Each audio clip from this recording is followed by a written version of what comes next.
Hello everyone, आप सबका स्वागत है।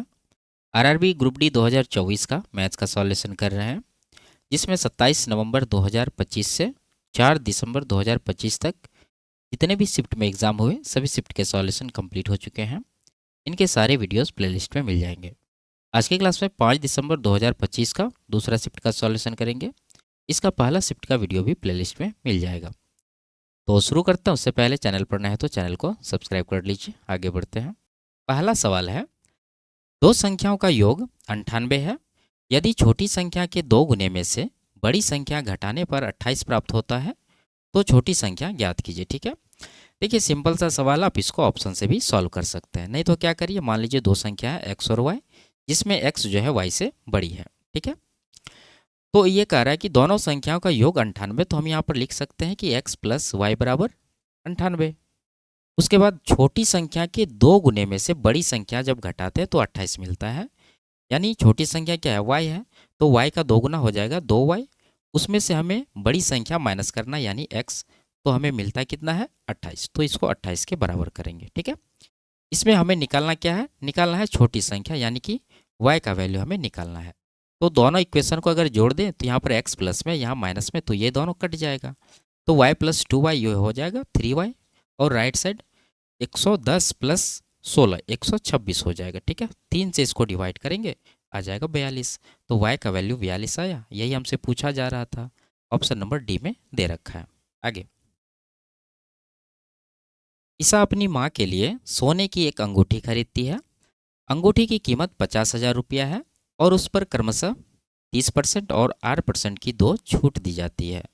दोनों छूट मिलने के बाद उसने 14,000 रुपया का भुगतान किया। आर का मान ज्ञात कीजिए। ठीक है, यानी ये जो दूसरा डिस्काउंट परसेंटेज है वो आपको फाइंड करना है। तो आप कोई भी तरीका यहाँ पर लगा सकते हैं। पहले तो आप सिंपल सा ये करिए कि अंगूठी का जो कीमत है वो कितना है 50,000। पहला डिस्काउंट इसको मिल रहा है 30%, यानी अंगूठी का वैल्यू पहला डिस्काउंट के बाद कितना बच गया 70%। तो सीधा सीधा 50,000 का 70% अगर आप निकालते हैं तो ये कितना आएगा 35,000। ठीक है, अब 35,000 के बाद अगला डिस्काउंट इसको मिल रहा है 8% का, और डिस्काउंट मिलने के बाद वो भुगतान कितना कर रहा है 14,000। यानी 35,000 का सामान उसे मिल रहा है 14,000 में। तो हम लोग यहाँ पर डिस्काउंट नहीं निकाल सकते हैं घटा के, या फिर आप क्या करिए, इसको सिंपल बनाने के लिए आप यहाँ पर कटा लीजिए। 3 जीरो काट देंगे 7 से 5 बार में, 7 से 2 बार में, तो हम कह सकते हैं कि 5 का सामान हमें 2 में मिल रहा है। तो 3 का डिस्काउंट मिला किसके ऊपर, 5 के ऊपर। तो 3/5 कितना परसेंट होगा, 1/5 होता है 20%। इसका 3 गुना है तो 60% आपका आर का वैल्यू आएगा। ठीक है, तो ऑप्शन नंबर सी में दे रखा है, ये इसका करेक्ट आंसर होगा। आगे, यदि ये दे रखा है तो u का मान हमें ज्ञात करना। ठीक है, तो देखिए यहाँ पर क्या है, 5 की पावर u प्लस वी, और यहाँ पर है 625। यहाँ पर अगर देखें तो आधार 5 है, तो 625 को भी 5 की घात में लिखना होगा और आधार 5 बनाना होगा। ठीक है, तो ये लिखाएगा 5 की पावर 4। अब देखिए यहाँ भी आधार 5 और यहाँ भी आधार 5, यानी आधार बराबर है, तो हम लोग पावर को बराबर कर देंगे। तो यहाँ का पावर है u प्लस वी, लिखेंगे u प्लस वी बराबर राइट साइड पावर जो है वो 4 है, तो ये 4 के बराबर होगा। ये हो गया आपका पहला इक्वेशन। अगर दूसरा इक्वेशन की बात करें तो वो यहाँ से मिलेगा आपको। ये देखिए यहाँ पर 5 है, तो 625 को भी आपको 5 के घात में लिखना होगा। तो ये क्या लिखाएगा, ये हो जाएगा 5 की पावर 4। और यहाँ पर भी ऑलरेडी पावर ये दे रखा है u माइनस भी, तो ये गुनाम हो जाएगा u माइनस भी, और बराबर राइट साइड है 5। तो 5 की पावर कुछ नहीं है तो क्या है 1 है। अब देखिए यहाँ भी आधार बराबर है, पावर को बराबर कर देंगे। ठीक है, तो पावर को जब बराबर करेंगे तो ये 4 गुना में उस तरफ जाके भाग में होगा, यानी यहाँ पर हम लोग लिख सकते हैं u माइनस भी बराबर 1/4। ये आपका हो गया दूसरा इक्वेशन यहाँ से।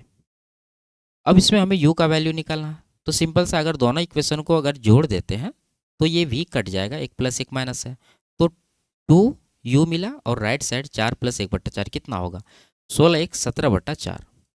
ठीक है, तो यहाँ से u का वैल्यू हो गया 17/4 दूना 8। तो ये चीज़ आपको मिला है, ये इसका करेक्ट आंसर होगा। ऑप्शन नंबर ए में दे रखा है। आगे, यदि किसी आंकड़ों के बहुलक और माध्यिका के बीच अंतर 52 है तो माध्यिका और माध्य के बीच अंतर ज्ञात कीजिए। ठीक है, तो इसमें लगाना होगा आपको इंपेरिकल रिलेशन। क्या होता है, बहुलक बराबर 3 गुना माध्यिका। ठीक है, और -2 गुना माध्य। ये चीज़ आपको मैंने पहले कई बार बताया, ठीक है। तो ये दे रखा है बहुलक और माध्यिका का डिफरेंस। तो यहाँ पर बहुलक है, अगर माध्यिका दोनों साइड माइनस कर दें तो डिफरेंस आ जाएगा, फिर ये वैल्यू हम लोग रख देंगे। नहीं तो आप क्या कर सकते हैं, यहाँ पर देखिए 3 माध्यिका है, एक माध्यिका को लेफ्ट साइड ले आइए, तो यहाँ पर बन जाएगा बहुलक माइनस माध्यिका। तो इसका वैल्यू डायरेक्ट आप रख सकते हैं 52। और राइट साइड यहाँ पर बच गया 2 माध्यिका, ठीक है। एक माध्यिका आप इस तरफ ले आए हैं, 2 माध्यिका है, 2 माध्य है, तो 2 कॉमन हो जाएगा और ब्रैकेट में बन जाएगा माध्यिका माइनस माध्य, जो कि हमें निकालना है, ठीक है। तो 2 से इसको आप डिवाइड कर दीजिए, 26 आएगा। तो ये माध्यिका माइनस माध्य का वैल्यू कितना हो गया, 26। ऑप्शन नंबर बी में दे रखा है। सिंपल सा सवाल था। आगे,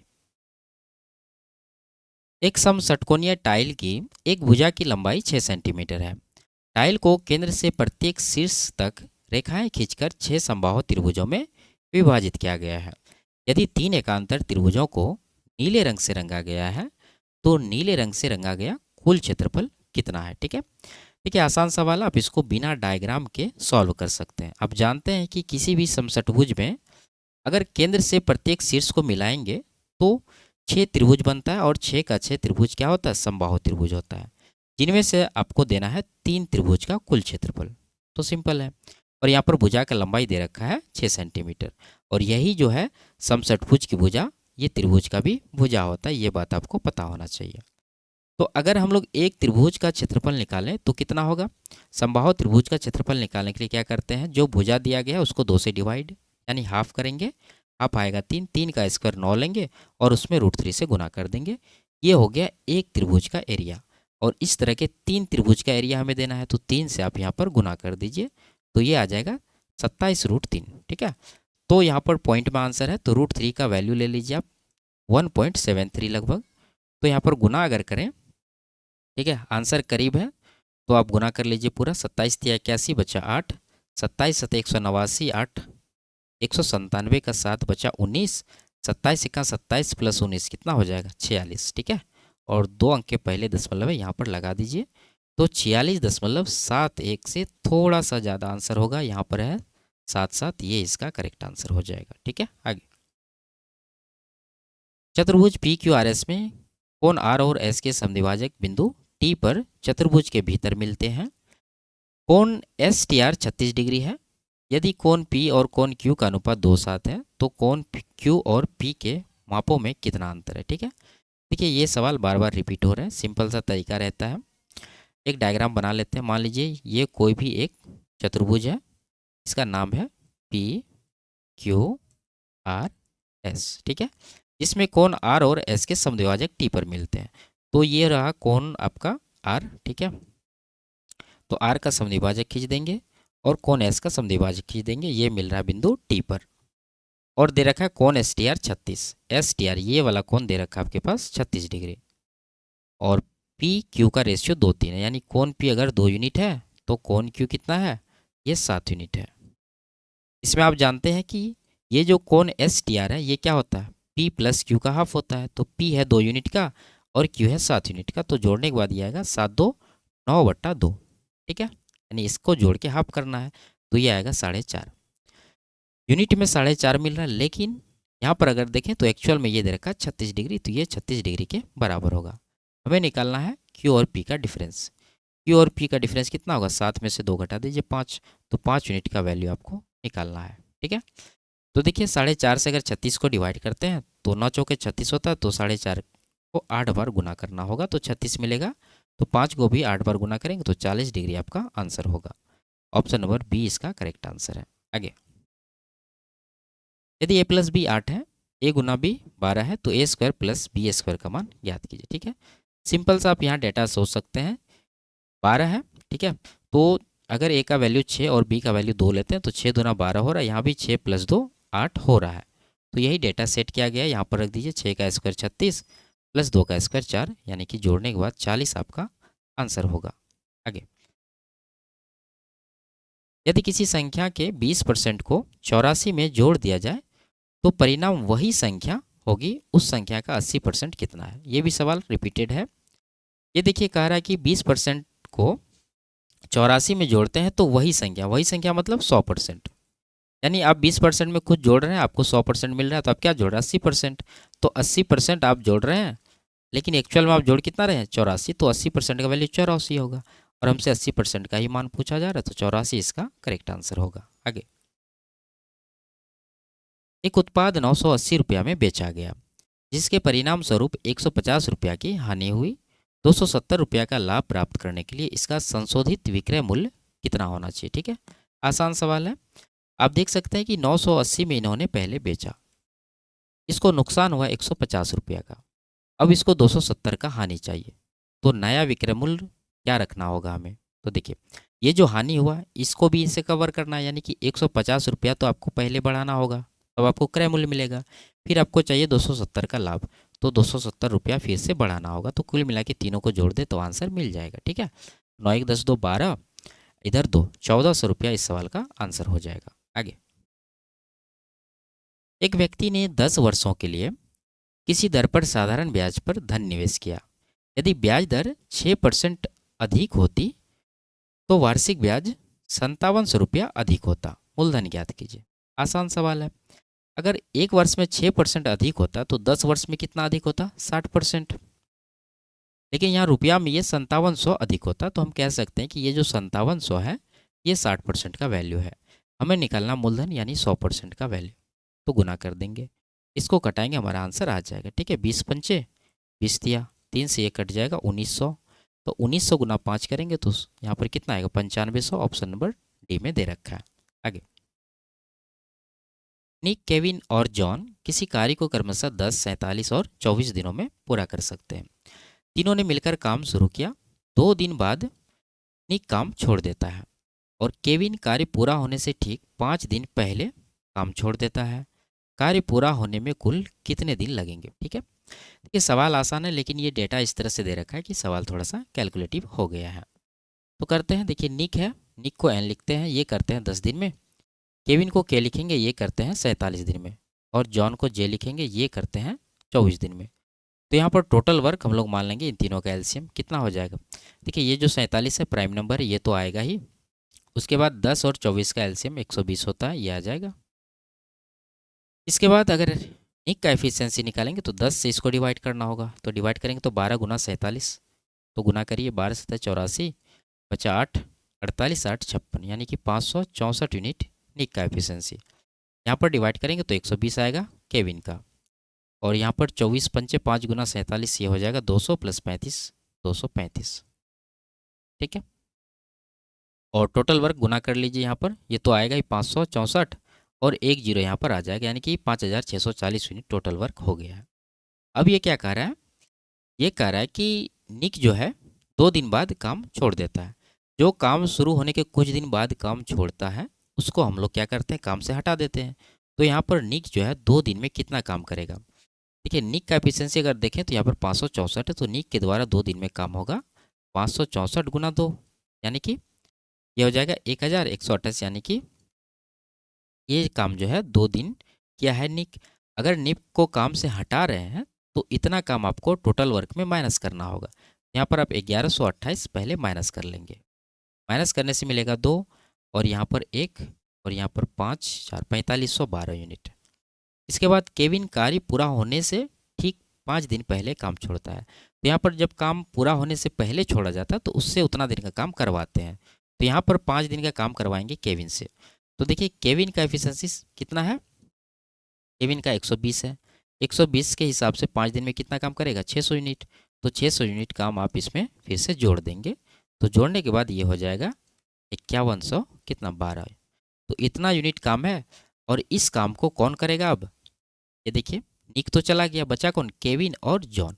तो केविन का एफिशिएंसी 120 है, जॉन का 235 है, तो टोटल वर्क अब बचा 5112। इसको करेगा, ये दोनों को जोड़ दीजिए 300, और यहाँ पर 55, तो 355 से इसको डिवाइड करना है, तो आपको क्या मिल जाएगा, टोटल टाइम मिल जाएगा जो इस काम को कंप्लीट होने में लगा है। तो देखिए, आंसर काफ़ी दूर दूर है। आप यहाँ पर चाहे तो लास्ट वाले को जीरो मान के 35 अगर इसको डिवाइड करें तो 35 का 35 जाएगा, बचेगा कितना 16, और यहाँ पर 161 हुआ, 35 चौके लगेगा, फिर पॉइंट आएगा, तो 14 के बाद पॉइंट यहाँ पर है। ऑप्शन नंबर ए इसका आंसर होगा। आगे, उस बाइक की औसत चाल कितनी होगी जो आधी दूरी 42 किलोमीटर प्रति घंटा की चाल से और शेष आधी दूरी 84 किलोमीटर प्रति घंटा की चाल से तय करती है। ठीक है, आसान सवाल है। आप देख रहे हैं कि यहाँ पर डिस्टेंस इक्वल है। ठीक है, आधी दूरी यानी दूरी बराबर हुआ। तो इस केस में एवरेज स्पीड निकालने के लिए हम लोग फॉर्मूला लगाते हैं 2xy बटा XY, जिसमें x जो होता है पहला भाग का स्पीड होता है और y दूसरे भाग का स्पीड होता है। तो यहाँ पर 2 इंटू एक्स क्या है 42 है और y हो जाएगा 84 और नीचे वही 42 प्लस 84 जो कि हो जाएगा 126।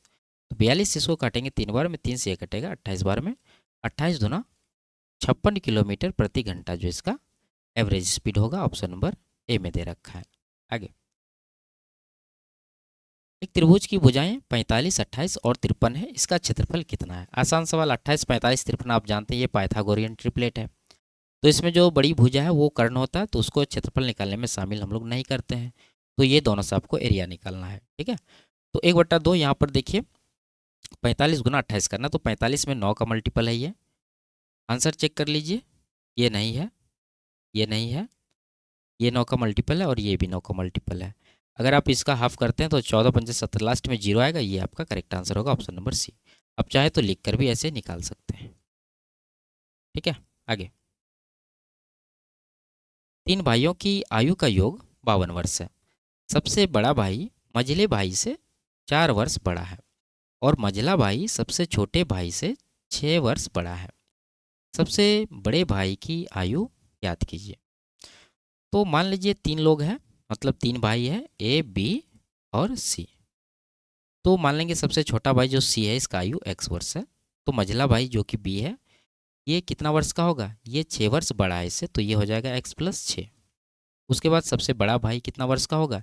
ये जो बड़ा भाई है ये मझले से 4 वर्ष बड़ा है, तो मझला x प्लस 6, तो इसमें 4 जोड़ेंगे तो ये मिलेगा आपको x प्लस 10।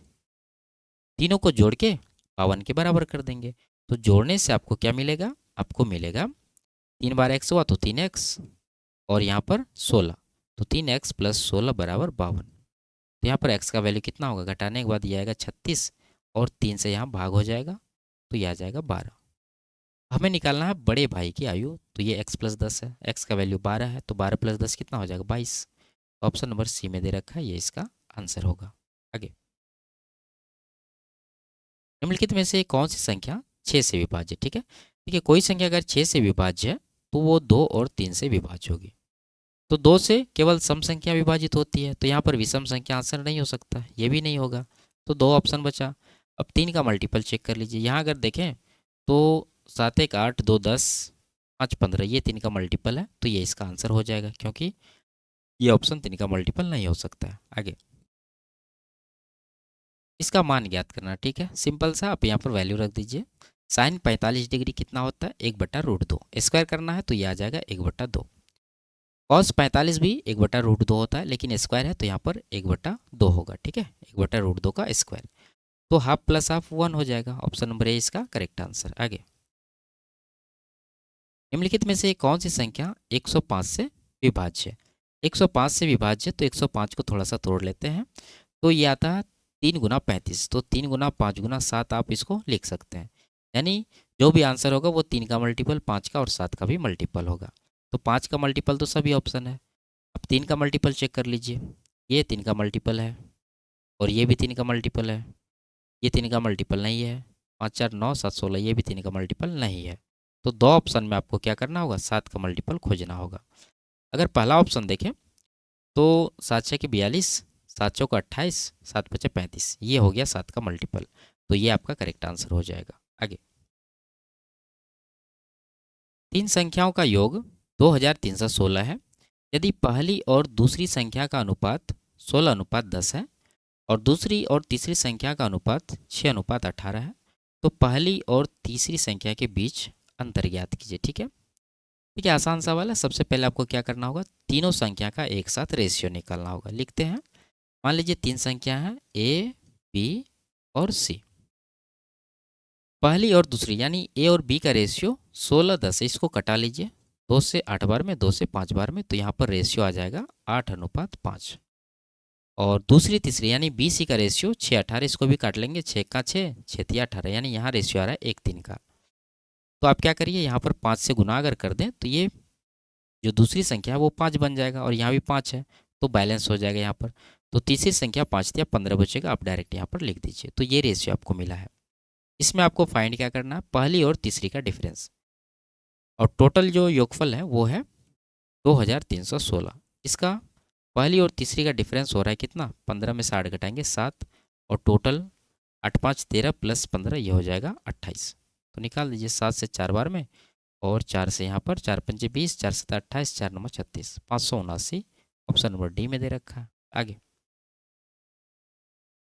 एक पाइप एक टैंक को 9 मिनट में भर सकता है, जबकि दूसरी पाइप पूरी तरह से भरे टैंक को 18 मिनट में खाली कर सकता है।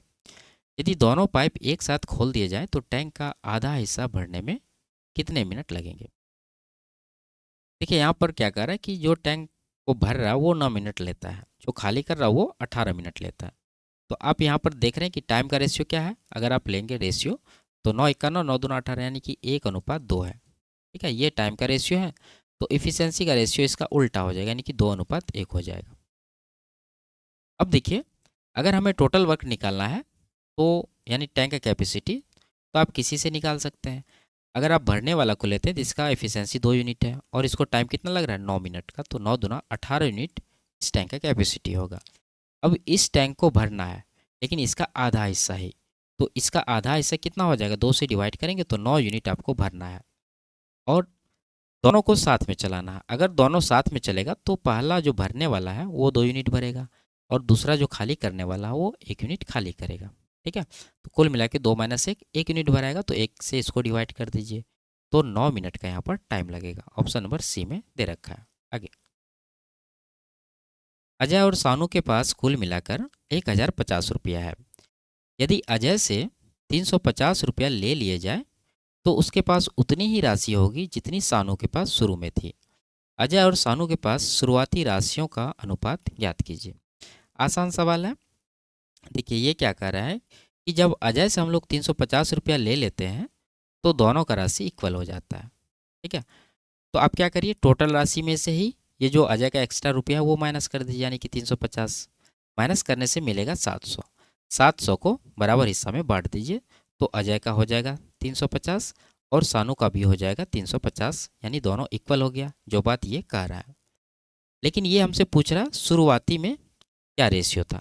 तो अजय का जो ये 350 आप माइनस किए थे वो अजय में जोड़ दीजिए, तो अजय का शुरुआती हिस्सा मिल जाएगा जो कि हो जाएगा 700, और सानू का तो हिस्सा वही रहेगा यानी कि 350। इन्हीं दोनों का रेशियो लेना है, तो 350 से एक बार में, ये 2 बार में कट जाएगा, तो 2:1 इसका आंसर हो जाएगा। ऑप्शन नंबर ए में दे रखा है। आगे, संख्याओं ये दे रखा है, इसका समांतर माध्य कितना होगा। सिंपल सा है, जोड़ के डिवाइड करना रहता है। कितने फ्रैक्शन है, 3 3 6 3 9, यानी 9 से आपको डिवाइड करना है योगफल को। जोड़ लीजिए, इकाई अंक देख लीजिए आप, 9 1 10 2 12, 3 15 4 19 8 27, 3 30 3 33 8 41, यानी इकाई अंक 1 आ रहा है। तो 9 से अगर हम लोग इकाई अंक 1 वाले संख्याओं को डिवाइड करते हैं तो भागफल में इकाई अंक हमें क्या मिलेगा, 9 मिलेगा। तो 9 इकाई अंक वाले ऑप्शन नंबर डी में दे रखा है, ये इसका करेक्ट आंसर है। आप चाहे तो जोड़ के यहाँ पर बैठा के भाग कर सकते हैं। आगे, अभिजीत अपनी सामान्य चाल के 2/7 भाग की चाल से चलने पर अपने कार्यालय 30 मिनट देरी से पहुंचता है। सामान्यतः उसे अपने घर से कार्यालय तक पहुंचने में कितना समय लगता है। सिंपल सा सवाल है। मान लेंगे इनिशियल स्पीड इसका क्या है, 7 यूनिट, तो बाद वाला स्पीड क्या होगा, 2 यूनिट हो जाएगा। तो ये हो गया आपका स्पीड का रेशियो। तो टाइम का रेशियो आप जानते हैं इसका उल्टा हो जाएगा, 2:7 होगा। नहीं, पहले 2 यूनिट लग रहा है तो अब टाइम 7 यूनिट लग रहा है, तो यहाँ पर 5 यूनिट ज़्यादा लग रहा है। लेकिन सवाल में ये कह रहा है कि 30 मिनट का देरी हो रहा है, तो ये 5 यूनिट 30 मिनट के बराबर हो जाएगा। तो ये कितना गुना, 6 गुना। हमें निकालना क्या है, सामान्य समय। तो ये पहला वाला भाग सामान्य होता है, तो यहाँ पर समय 2 यूनिट का है, तो इसका भी क्या करना है, यहाँ 6 गुना हो रहा है तो इसका भी 6 गुना करेंगे, तो 6 दूना 12 मिनट आपका सामान्य समय निकलेगा। ऑप्शन नंबर ए में दे रखा है। आगे, डी मार्ट किसी वस्तु पर 30 खरीदो 21 मुफ्त पाओ ऑफर दे रहा है। प्रभावी छूट प्रतिशत क्या है। ठीक है, कई बार रिपीट हुए हैं। 21 यहाँ पर फ्री मिल रहा है, किसके ऊपर, 21 प्लस 30, यानी 21 का डिस्काउंट है 51 के ऊपर, तो ये कितना परसेंट होगा, 100% से गुना कर देंगे, तो कटा लेंगे 3 से 7 बार में, 3 से 17 बार में। आंसर नज़दीक है तो आप क्या करिए, यहाँ पर डिवाइड कर दीजिए, तो 17 से आपको डिवाइड करना 7 गुना 100 700 को, तो 17 चौके 68 जाएगा, 20 बचा, ठीक है, एक बार में जाएगा, यानी 41 के बाद पॉइंट आना चाहिए, ऑप्शन नंबर ए में है केवल, ये इसका आंसर हो जाएगा। आगे, एक गांव की जनसंख्या 2023 में 5% बढ़ी और 2024 में 6% बढ़ने की उम्मीद है। इन 2 वर्षों में कुल प्रतिशत वृद्धि ज्ञात कीजिए। फॉर्मूला लगा देंगे x+y बटा 100% का। तो यहाँ पर 5 6 11 पॉइंट के बाद क्या होगा, 5 6 के 30 यानी कि 3 हो जाएगा, 11.3% आपका आंसर होगा। अब चाहे तो डिटेल में भी लिख सकते हैं, जैसे 5 + 6 + 5 गुना 6 बटा 100, इतना परसेंट इसका जो है टोटल वृद्धि होगा। तो ये सब छोटा छोटा कैलकुलेशन आपको माइंड में करना है, ठीक है। आगे, एक वॉशिंग मशीन की कीमत एक टीवी की कीमत से 25% कम है। यदि वॉशिंग मशीन की कीमत 66% बढ़ जाती है और टीवी की कीमत 57% कम हो जाती है, तो 7 वॉशिंग मशीनों और 5 टीवी की कुल कीमत में कितना प्रतिशत परिवर्तन होगा। कई बार रिपीट हुए हैं, तो यहाँ पर हम लोग क्या करते हैं, सबसे पहले वॉशिंग मशीन और टीवी के प्राइस का रेशियो लेते हैं। तो ये कह रहा है कि टीवी से 25% कम है वॉशिंग मशीन, इसका फ्रैक्शन 1/4, यानी टीवी अगर 4 यूनिट का है तो वॉशिंग मशीन कितना होगा, एक कम, यानी कि 3 यूनिट का होगा। ये रेशियो है इनिशियल प्राइस का।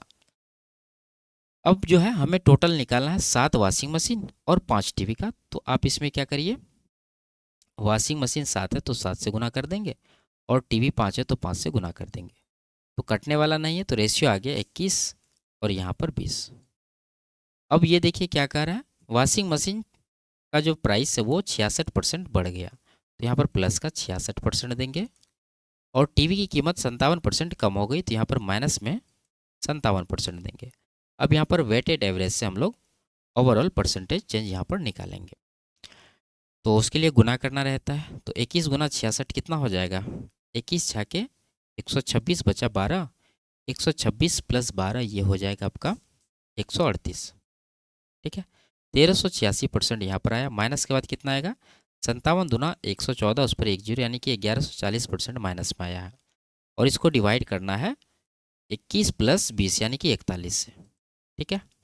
अब यहाँ पर आप डिफरेंस लेके यहाँ लिख लेंगे, 1386 में 1140 माइनस करना है, तो यहाँ पर 200 और यहाँ पर 46, ठीक है। 246 का डिफरेंस आया है, इसको डिवाइड करना है 41 से, तो 4 छाके यानी कि सीधा सीधा ये 6 बार में कटा, तो 6% का यहाँ पर वृद्धि है, ठीक है। प्लस में आया है तो वृद्धि होगा, तो ऑप्शन नंबर बी आपका करेक्ट आंसर होगा। आगे, तो ये लास्ट सवाल था। वीडियो आपको कैसी लगी कमेंट में ज़रूर बताइए। अच्छी लगी तो वीडियो को लाइक शेयर और चैनल को सब्सक्राइब कर लीजिए। फिर मिलते हैं अगले क्लास में, तब तक के लिए बाय बाय, टेक केयर।